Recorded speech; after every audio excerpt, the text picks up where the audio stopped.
Bonjour Gilles Legendre. Bonjour Caroline Roux. Nous allons parler de ce texte à trous sur les retraites. Mais d'abord, plus sérieusement, je voudrais vous montrer des images que vous avez forcément vues. Parce que ces images, tout le monde les a vues. Celles des violences policières. Là, on voit un policier qui fait un croche-patte à une jeune femme. On aurait pu vous montrer aussi un tir de LBD à bout portant. Les gens qui vous regardent ce matin sont sans doute choqués par ces images qu'ils voient. Et surtout aussi choqués peut-être d'entendre le ministre de l'Intérieur refuser de parler de violence policière. Est-ce que vous utiliseriez ce mot ? Nous sommes tous choqués.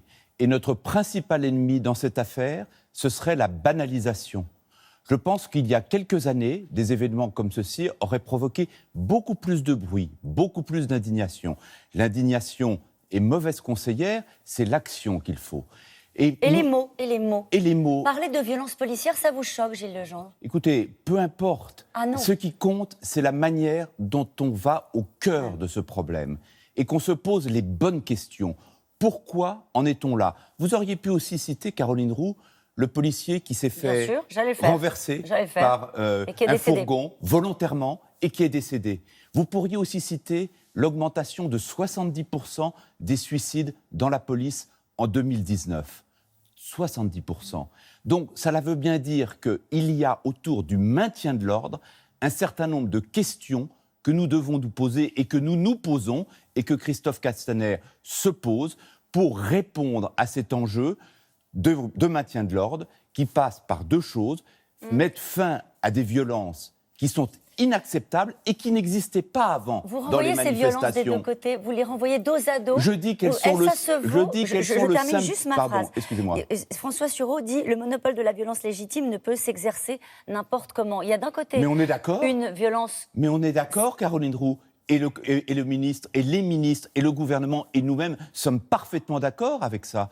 Quand Christophe Castaner, ce week-end, explique que toutes les répliques aux violences doivent être proportionné, il ne dit pas autre chose que François Sureau. Nous devons simplement nous mettre dans la situation où se trouvent les forces de police quand elles ont affaire à des violences qui prennent des proportions délirantes. Ça n'est pas une excuse... Ils sont à bout, c'est ça que vous dites ? Il y a certainement un certain nombre de policiers qui sont à bout et on peut les comprendre et on leur doit notre sympathie. Mais je vous assure, Caroline Roux, le vrai sujet, c'est... la nature du maintien, le maintien de l'ordre a changé de nature. Et nous devons nous adapter, nous devons probablement former les forces de police différemment, nous devons prendre des précautions pour que des actes comme ceux que vous avez pointés n'existent pas, mais nous ne pouvons pas être dans la condamnation globale, dans la caricature, nous devons avoir une vision équilibrée des choses, responsable. Pourquoi vous parlez de caricature ? Vous pensez que sur ce sujet-là, parce qu'on voit des images qui choquent, on caricature ? Non, parce que je ne veux pas que, parce qu'il y a éventuellement des actes qui méritent d'être sanctionnés, et d'ailleurs, je vous signale que celui que vous avez mentionné, la justice est saisie, et heureusement qu'elle l'est, nous ne pouvons pas dire que toute la police est en train de sombrer dans une sorte de comportement violent ou non maîtrisé. C'est inexact. Personne ne dit ça. Voilà. Personne ne dit ça. Eh bien, c'est très important de le rappeler. Juste, vous dites au ministre de l'Intérieur, que vous croisez quand même souvent, il y a urgence. Il avait promis une remise à plat. Mais ce n'est pas à lui dire parce qu'il le sait. Il avait promis une remise à plat de la stratégie en matière de maintien de l'ordre. Il a commencé à le faire, Caroline Roux. Et c'est pas parce que de temps en temps, et je les condamne, il les condamne, nous les déplorons et nous sommes choqués et nous ne voulons certainement pas les banaliser. Ça n'est pas parce que certains actes de cette nature existent que ça ne veut pas dire qu'il y a eu des progrès, qu'il n'y a pas eu de progrès. Vous savez, il y a eu des violences terribles l'année dernière, à chaque manifestation. Heureusement, elles sont aujourd'hui maîtrisées, contenues. Et ça, c'est un progrès. Et ce progrès est passé probablement par une mobilisation et une formation différente des forces de l'ordre. C'est dit. Est-ce qu'on touche à la fin de ce conflit social, Gilles Legendre ? Je le crois et je le souhaite. Je le crois parce que je vois les trains, les métros qui recommencent à fonctionner. Et je le souhaite parce que, comme l'a très bien dit le Premier ministre l'autre jour sur votre antenne, il faut savoir terminer une grève.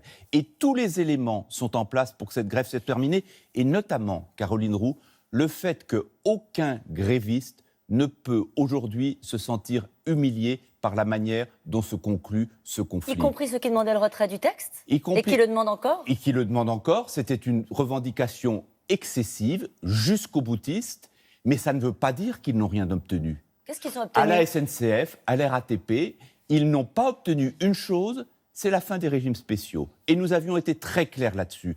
En revanche, des négociations ont eu lieu dans chacune de ces entreprises pour que la convergence vers ce régime universel que nous souhaitons mettre en place et que les Français souhaitent mettre en place se fasse de façon progressive, accompagnée, et qu'aucun des salariés aujourd'hui de la SNCF ou de la RATP n'ait à perdre dans cette réforme. Cette garantie, elle leur est accordée. Marine Le Pen, ce matin, dans Le Parisien, explique que les syndicats réformistes sont les idiots utiles. Ce sont les mots qu'elle utilise. Les idiots utiles du macronisme. Tout ça est une manœuvre qui a été organisée avec les syndicats comme la CFDT et l'UNSA de la part du gouvernement. Que répondez-vous à la patronne du Rassemblement national ? Madame Le Pen est constamment dans le fantasme. Elle voudrait peindre la réalité comme elle la souhaite, c'est-à-dire conflictuelle, antagonisée, et surtout que rien ne change. Parce que si les choses changent dans notre pays, Madame Le Pen risque de perdre des voix, de perdre de l'influence.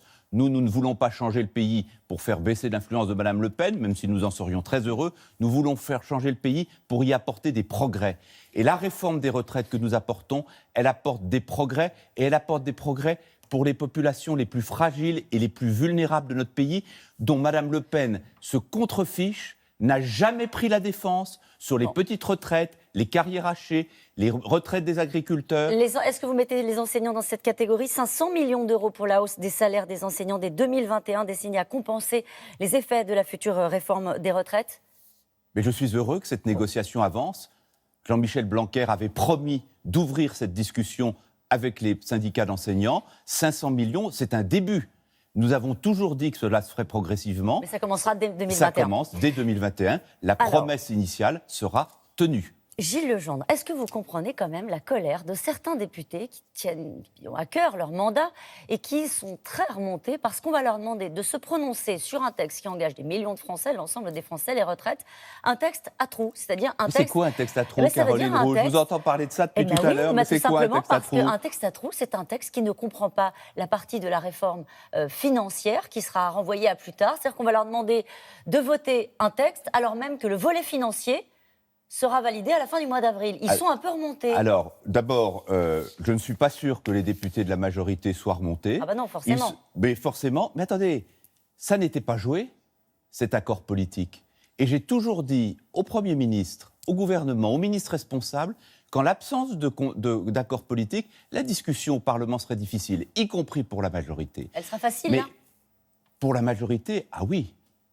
Parce que précisément, nous allons nous engager dans une réforme qui est assise sur un accord politique solide, important. Mais je réponds à votre question sur la fameuse réforme à trous. C'est pas vrai.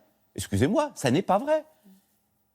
90% du texte, 90% de la réforme sont un texte que nous allons voter, qui est stabilisé, qui est définitif. La seule chose qui est sanctuarisée, c'est la question du financement. C'est pas rien, avouez quand même. Mais c'est très bien qu'elle le soit. C'est très bien que ce soit les partenaires sociaux à qui nous confions la responsabilité de trouver les solutions du financement. C'est ça une démocratie moderne. Une démocratie moderne, ce n'est pas une démocratie où tout passe nécessairement par le Parlement.